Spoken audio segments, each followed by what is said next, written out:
चलो, तो देखो आप सिचुएशन को इमेजिनेशन करो, आंखें बंद करो, ऐसे समझो कि भाई कोई सी हाईलाइट बिल्डिंग के ऊपर खड़े हो, आपके हाथ में 2 बॉल है। एक बॉल, अब ये भूल जाओ, क्वेश्चन भूल जाओ, यहाँ से आप यहाँ ध्यान रखो, आपके हाथ में 2 बॉल है, आपने एक बॉल फेंका, 1 सेकंड के बाद दूसरा बॉल फेंका, 2 सेकंड हुई, 3 सेकंड पे देखा कि दोनों बॉल कहाँ थे। तब फर्स्ट बॉल ने 0 सेकंड से ही स्टार्टिंग हो गया था।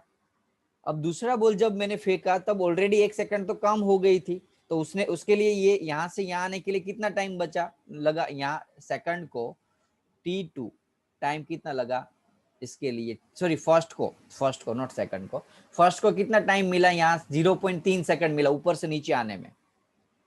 समझ में आ रहा है ना बच्चों?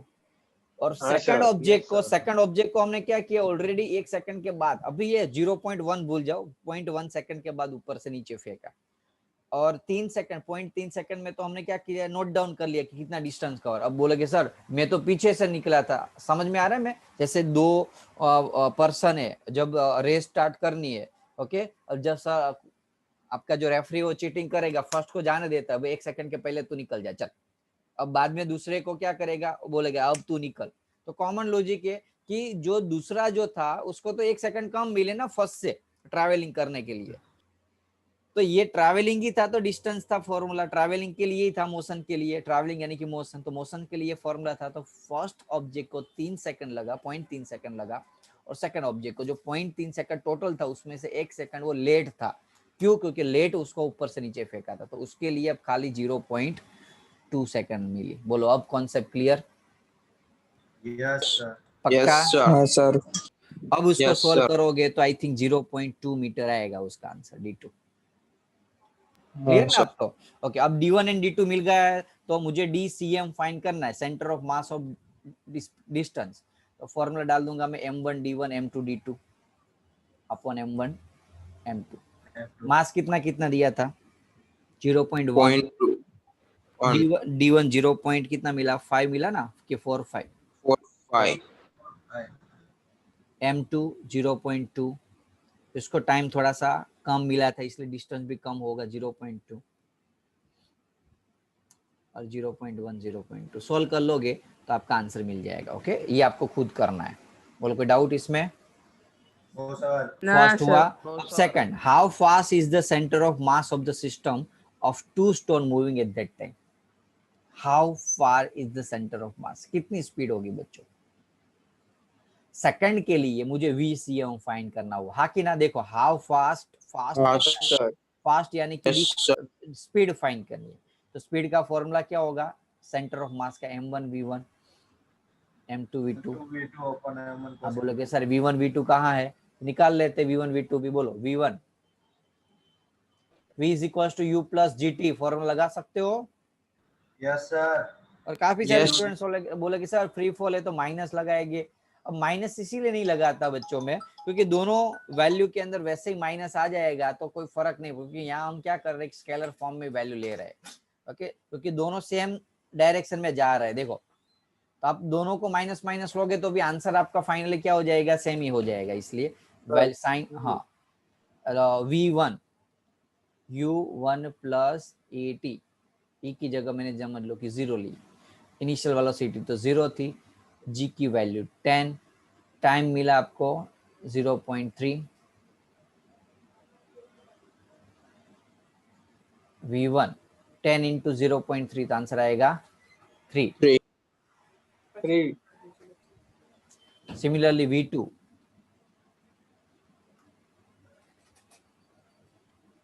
U2 Z10 T2, कितना टाइम लगा था सेकंड के लिए बच्चों? 1 सेकंड कम, 0.2,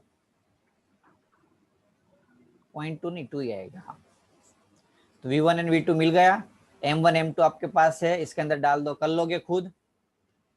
हाँ। वैल्यू डाल देता हूँ और आंसर बता देता हूँ आपको मैं खाली। 0.1, V1 कितना मिला था? 3। एटलीस्ट मैं इसलिए लिख रहा हूँ क्योंकि जब आप रिविजन करने बैठो ना, तब इन केस भूल गए हो ना तो आपको काम आए, बाकी लिखने का कोई मीनिंग नहीं है, इतना इजी है इसलिए।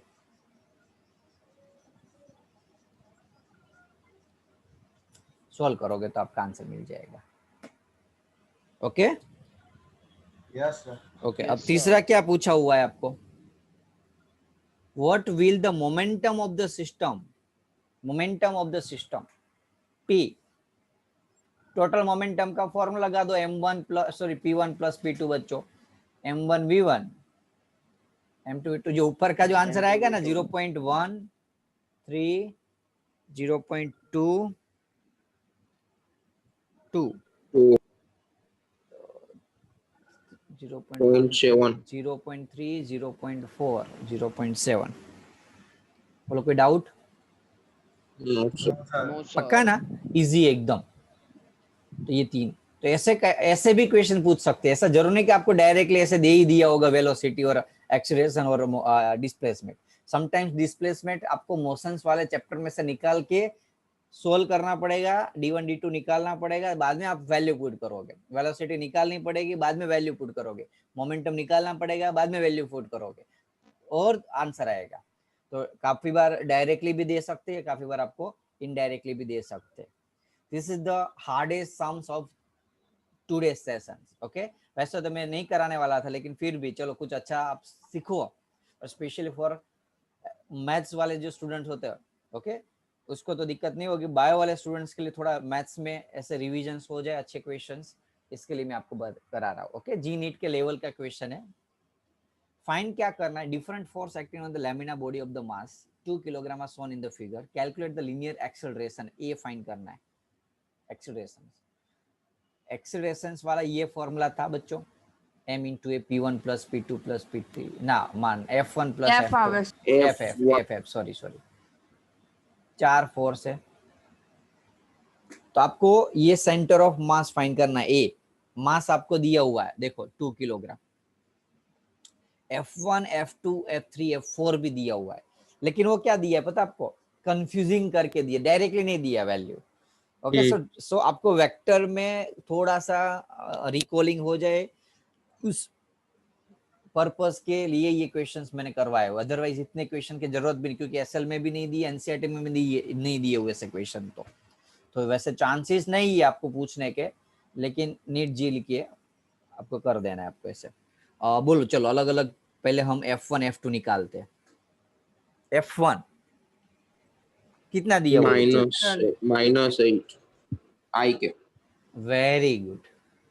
क्यों, खास ध्यान रखो, यहाँ क्या है पता है आपको, F2 देखो x और y में नहीं है, x और y के अंदर है। खाली x खाली y होता, खाली x होता सारे फोर्स तो डायरेक्टली वैल्यू डाल देता, खाली y होते डायरेक्टली वैल्यू डाल देता, लेकिन यहाँ तो वेक्टर फॉर्म में है, तो अलग अलग फॉर्म में लिखना पड़ेगा। f1x f2x, अब f2x कितना होगा 1x, यानी कि नेगेटिव x डायरेक्शन माइनस आई कैप।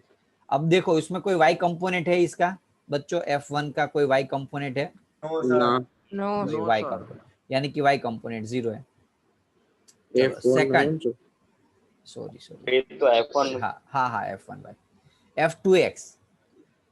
अब f2 2 का ये x कंपोनेंट हुआ Q न्यूटन और ये y कंपोनेंट होगा। अब देख के बता सकते हो क्या क्या होगा, ये 4 है, Q Newton 4 2 4 cos cos 60 theta.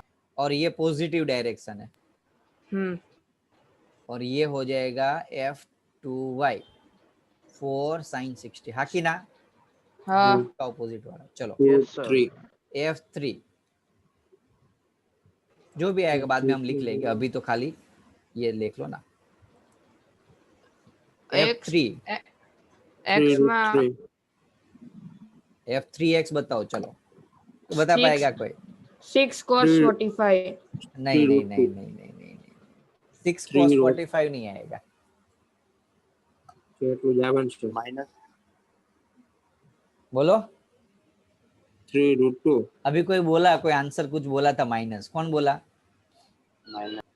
-45 आएगा, बोलो। अब देखो याद करो, अरे मैथ्स वाले ऐसे गलती करोगे तो बायो वाले क्या करेंगे बेचारे। याद करो ये एक्स डायरेक्शन है, तो इस वाले जो एंगल होता है वो पॉजिटिव होता है, लेकिन कोई पर्टिकुलर वेक्टर यहाँ एंगल बनाता है ना, उसको हम नेगेटिव बोलते हैं, negative angle of x axis. याद आया? हाँ. सर पक्का कि बताओ उसके अंदर बायो वाला याद रख लो। चलो समझ लो कि ये 5 है, तो मैं ऐसे लिखूंगा, ये जो है ना वो 5 cos 30 हो जाएगा यदि एंगल थीटा होगा तो। लेकिन यही चीज में 5 यहां होता और एंगल 30, नो डाउट ये 5 ने x के साथ एंगल 30 बनाया हुआ है तो 5 cos 30 लिख सकते, लेकिन ये नेगेटिव डायरेक्शन में है, इसलिए एंगल जो है वो -30 लगाना पड़ेगा। या तो फिर दूसरा क्या ऑप्शन है, कोई बता सकता है? यदि यहाँ -30 ना लिखे तो दूसरा कौन सा ऑप्शन है हमारे पास? +2 से +330। 330, ओके, +330। अब ये 330 में क्यों कंफ्यूज है? इससे बेहतर है कि यही याद रख ले कि नेगेटिव है तो माइनस, ऊपर है तो प्लस, हाँ कि ना? ओके, क्योंकि बाद में क्या होगा, हाँ, आपको सर। 330 लिखोगे ना तो वो वैल्यू तो याद होगी नहीं, तो आपका बाद में कन्वर्ट करनी पड़ेगी 2π/θ, ऑल एसटीसी का रूल्स लगाना पड़ेगा और कंफ्यूजन हो जाएगा उसमें। तो बेहतर यही सर कैसे ऑल याद रखना। એસટીસી જે તો cos પોઝિટિવ થઈ જાય, નેગેટિવ સાઈન ખાઈ જાય। तो आंसर तो पॉजिटिव हो जाओ, खाली हूँ लखाऊ जो प्लस नेगेटिव बेटा। हाँ, मैंने क्या बोला ऐसे, मैंने बोला कि भाई cos -40 ऐसे माइनस तो नहीं आगे बोला, खाली मैंने एंगल माइनस बोला है ना। ओके, वैल्यू तो पॉजिटिव ही रहेगी आपकी। अब देखो बायो वाले याद रखो, कोस जो होगा ना कोस, उसके अंदर यदि -θ होगा ना तो कोस खा जाएगा उसको। क्या करेगा बायो वाला? आंसर बोलो। कोस क्या करता है? माइनस को ખાઈ જાય।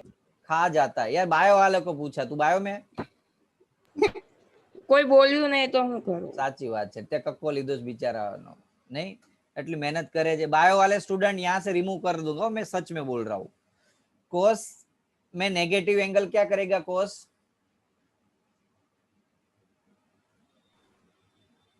लेक्चर तो अटेंड कर रहे हैं ना, कि सारे मूवी देखने नहीं बैठ गए ना साइड में करके? એવું જ લાગે સર। સર એવું જ એમ લાગે। વિચારતા હશે મારે નહીં બોલવું, કોક બોલ દે है। बायो वाले स्टूडेंट साथ में सभी को बोलना है, जो भी स्टूडेंट नहीं बोलेगा मैं यहाँ से चेक करूंगा, जिसका माइक ओपन नहीं होगा ना उसको मैं यहाँ से रिमूव करने वाला। वो भी कोस में माइनस क्या हो जाता है? कोस क्या करता है? माइनस को खा जाता है। ખાઈ જાય। પોઝિટિવ। ओके, तो माइनस खा जाएगा तो आंसर क्या आएगा? पॉजिटिव आएगा। और यही चीज यदि साइन में होती तो साइन उगाल देता है, बाहर निकाल देता है। कॉस ने खा दिया इसलिए पॉजिटिव ही रहा आंसर, साइन ने बाहर निकाल दिया माइनस, तो माइनस साइन छटा। बोलो ये कॉन्सेप्ट क्लियर बच्चों? स्पेशली फॉर बायो वाले sir। स्टूडेंट्स के लिए इतनी मेहनत की है, ध्यान रखना। चलो F3y, ऐसे काफी सारे कॉन्सेप्ट यूज हो गए फिजिक्स के अंदर। फिजिक्स है ना, अब बायोलॉजी लिए इसका मीनिंग ये समझ लो कि आपको मैथ्स तो सीखना ही है। ओके, પેલું કહેવાય ને કે દહેજમાં આવેલી વસ્તુ છે તમે ફિઝિક્સની સાથે। ઓકે, 6 cos -40, सिमिलरली चलो यहाँ 6 sin -45, तो अभी यहाँ वैल्यू लिखूं तो यहाँ हो जाएगा 6 cos 45 और यहाँ आ जाएगा -6 sin 45। बोलो क्लियर? Yes sir. हाँ। चलो यस सर। अब F4x, मुझे पता है ये पूरा समझा में कितना टाइम मैंने लगाया, लेकिन फिर भी करा रहा हूँ जैसे आपका ये कॉन्सेप्ट क्लियर हो, इसलिए F4x ये रहा, तो पॉजिटिव एक्स डायरेक्शन के साथ ही एंगल बना रहा है, तो डायरेक्ट लिख सकते हो 10 cos 60 डिग्री और F4y 10 sin 60। सर अब बोलोगे सर ये तो नीचे, तो आपने तो बोला था नीचे होगा, तो ऐसा नहीं देखना है कि नीचे है कि ऊपर है, ऐसा देखना है कि जो एक्स एक्सिस है ना उसमें ऊपर है कि नीचे, वो देखना है। ये आपका एक्स एक्सिस हो, समझ लो, तो एक्स एक्सिस के साथ यहाँ एंगल बना है, यहाँ एंगल बना है, एक ही चीज है ना, करेस्पॉन्डिंग एंगल, तो ये भी ध्यान रखना है ऐसी छोटी चीज के अंदर भी। चलो तो अब ये सारी वैल्यू आपको कर देनी है पुट, किसके अंदर? इसके अंदर, mass centre of mass F1। Okay, अब एक काम करते, दो कंपोनेंट लेते, एक x कंपोनेंट के लिए और एक y कंपोनेंट के लिए, mx कंपोनेंट। चलो बच्चों F1x, F2x, F3x लिख दो।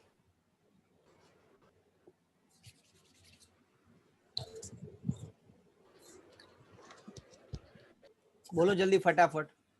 -8 आएगा, minus -8 minus plus 4 2 cos 60 plus -8 2 बाद में 4 cos 60 की वैल्यू 2 cos 60 1/2 होता 2 है ना, हाँ तो 2 आंसर आएगा 2। 2 3 चलो root 2 एडिशन ही कर देना, नहीं एक्स ही है, सारे सेम कंपोनेंट ही है। हाँ बाद में 3 6 root cos 45 3 root 2 1/√2, तो 3√2 आएगा, बाद में देख लेते कोई बात नहीं, यहाँ भी 5 ऐसा ऐसा ही कर देता हूँ 1/2। और ये रहा जो 4 10, આવશે તો हाँ सॉरी 10 cos 60 तो 1/2।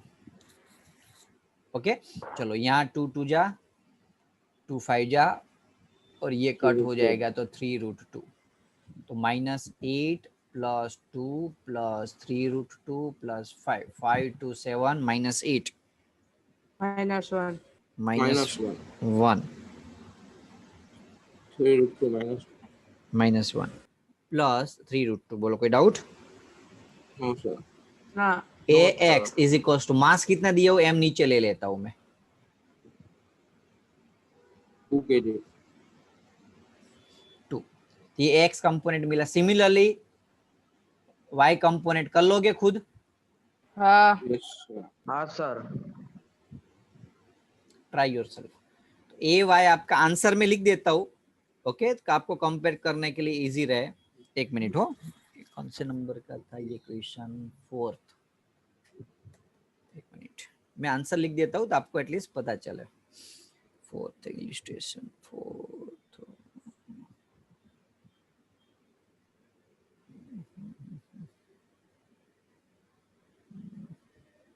Okay a component of y is equals to answer आता है 7√3 -6 3√2 divide by 2। Okay just verify कर लेना आपका आंसर जब करो ना खुद तब, और बाद में जब आपको ax और ay मिल जाए तो acceleration of centre of mass ऐसे करके क्या लिख देना है, पहले x वाला लिख दो -1 + 3√2 डिवाइड बाई 2 आई के प्लस 7√3 - 3√2 डिवाइड बाई 2 जे के। ये आपका आंसर। आपको खाली ऐसे ही रखना है, मैग्नीट्यूड निकालने की जरूरत नहीं है। ओके थोड़ा टफ है ना, इसलिए मैग्नीट्यूड मत निकालना, वैसे टाइम आपका वेस्ट होगा और मार्क्स भी इसके एक्स्ट्रा कुछ नहीं मिलेगा आपको। बोलो कोई डाउट किसी को इसके अंदर? સર हाँ बोलो। નો સર સર અહીંયા F3Y જે હતું હમણાં हाँ ઓલી સ્લાઇડ પેલા हाँ हाँ ओके हाँ F3Y बोल। એમાં માઇનસ જે ડાયરેક્શન આવશે ને તો 6 sin 45 નહીં થઈ જાય? એટલે એટલે સર જે જે થીટા છે એમાં ઈ हाँ हाँ નીચેની નેગેટિવ y ડાયરેક્શન માં છે ને, हाँ તો ઈ માઇનસ માઇનસ બે પ્લસ નહીં થઈ જાય? અહીંયા આપડા માઇનસ જ બહાર નીકાળો બેટા, साइन તો સર થીટા માટે હતું। तो ये थीटा के लिए तो रूल्स निकाला मैंने, दो साइड तो नीचे भी देख रहा है और एंगल भी देख रहा है, तो दोनों तरफ से देखेगा तो आंसर चेंज हो जाएगा ना। कोई एक देखना है, या तो थीटा का देख तू और या तो ये देख ऑल एसटीसी की देख, ऑल एसटीसी। हाँ શું કહેવાય યુનિટ સર્કલ લઈ લઈએ તો એ રીતે થશે ને સાઈન તમે લખ્યું એ યુનિટ સર્કલ જ માની લેવાનું। हाँ यूनिट सर्कल के लिए। हाँ आपको खाली एक ही ध्यान रखना है कि कोस के अंदर यदि माइनस होगा तो पॉजिटिव लिख दो और साइन के यदि हो तो माइनस, बस इतना। ज्यादा कुछ आप जो मैथ्स के अंदर आता है उतना डिटेल में जाओ मत, ओके अदरवाइज कंफ्यूज हो जाओगे। आपको जो बेसिक यूज रूल्स है ना कि कोस के अंदर माइनस थीटा तो पॉजिटिव और साइन के अंदर माइनस होगा तो बाहर माइनस निकल जाएगा, बस खत्म। ऑल एसटीसी के अंदर मत घुसो इसमें,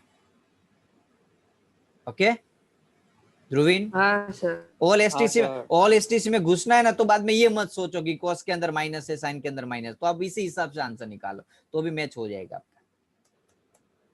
चलो एक सम है लास्ट, खाली फटाफट से बता देता हूँ आपको। Bomb of mass 50 kilogram moving uniformly with the velocity. एक बॉम्ब है, मास है उसका 50 और वेलोसिटी है उसकी 10। एक्सप्लोइट फूटा, उसमें दो चीज मिली, M1 40 का, M2 10 का। वैसे बहुत 10. इजी है, कर लोगे खुद, फिर भी बता देता हूँ आपको। और फर्स्ट आपको क्या लिखा है, ये छोटा वाला कौन है 10, तो उसकी वेलोसिटी आपको 0 दी है और v1 फाइंड करना है, कर लोगे। मोमेंटम बिफोर हाँ, और मोमेंटम आफ्टर। आफ्टर। आप चाहो तो ये फॉर्मूला लगा सकते हो, m1 plus m2, m1 plus m2 की जगह टोटल कैपिटल m यहाँ आ जाएगा। ओके, अब आपके पास देखो 50 इंटू 10, m1 40 v1 m2 10 0। अब नीचे मत लिखना क्योंकि नीचे की जगह हमने डायरेक्टली यहाँ कैपिटल M डाल दिया है, देखो ध्यान दो। तो v1 सॉल्व कर लोगे तो आपको मिल जाएगा आंसर। कोई डाउट? No sir. 500 upon 40. पक्का ना? 50 कुछ आंसर आता है इसका। सर चलो हाँ बोलो। सर आમાં વેલોસિટી ઓફ સ્મોલર ફ્રેગમેન્ટ કીધું છે ને? तो स्मॉलर सेगमेंट कौन है? उल्टा लिखा 10 मैंने। kg सर આમાં ક્વેશ્ચનમાં આપેલું છે કે velocity of smaller fragment is 0 and अरे ધેન भूल કેલ્ક્યુલેટ ધ भूल है यहाँ बिगर आवे है। वेलोसिटी स्मॉलर फ्रेगमेंट तो ऑलरेडी 0 दिया ही है, तो 0 का स्मॉलर का कहाँ से पूछेंगे वो? पता चला? स्मॉलर नहीं बिगर का पूछा वो, क्वेश्चन में बोलो इसलिए। ओके क्लियर बच्चों? इतना आज रखते हैं, 5 बज गए तो मुझे एक दूसरा लेक्चर है ना, इसलिए चलो। ओके, पीपीटी शायद 5:30-6 बजे के आसपास में भेज दूंगा PDF फाइल, है ना? Okay sir.